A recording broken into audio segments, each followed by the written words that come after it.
povedal Telekom Slovenije leta 2005. Mislim, da je bil zelo pregleden,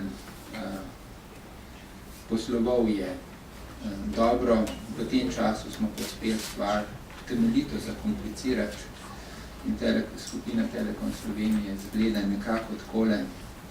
Zdaj, če bi hotel začeti govoriti o tem slajdu, bi najverjetneje lahko porabil kar dolg časa.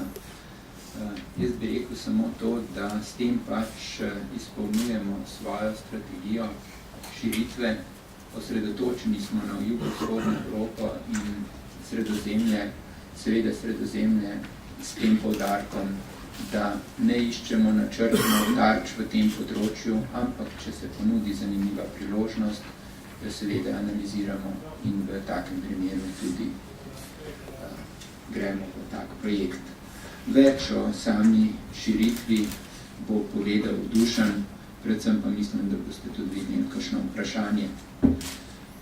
Če zelo nakratko povzamem nekaj informacij z rezultatov. Z rezultati v preteklem letu smo zelo zadovoljni.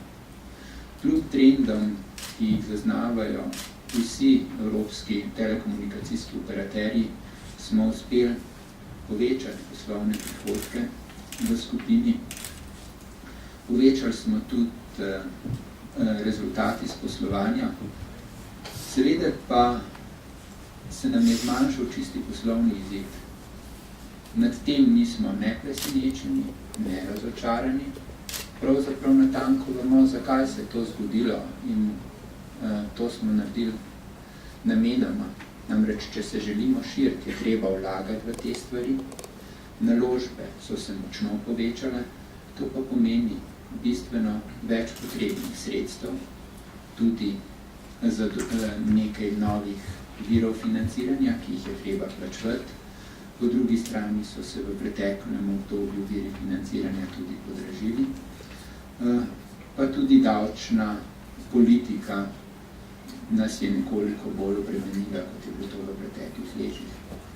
Kljub temu smo uspeli v preteklem letu postaviti zelo dobre temelje za nadaljnjo rast in to je tudi naš osnovni namen. Povečali smo seveda dodano vrednost, predvsem pa bilančno vsoto, ampak o tem bo več kasneje povedal Filip.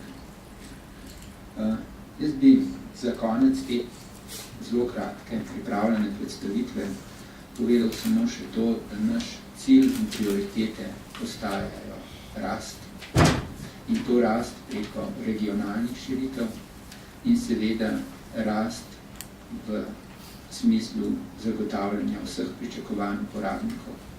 Tukaj smo prepričani, da imamo izvrstno priložnost, edinstveno priložnost na tem trgu, ker edini v Sloveniji resnično lahko uporabniku ponudimo vse storitve na enem mestu. Sinergije so tisti del, ki lahko našo skupino popeljejo tudi na slovenskem trgu še močno naprej.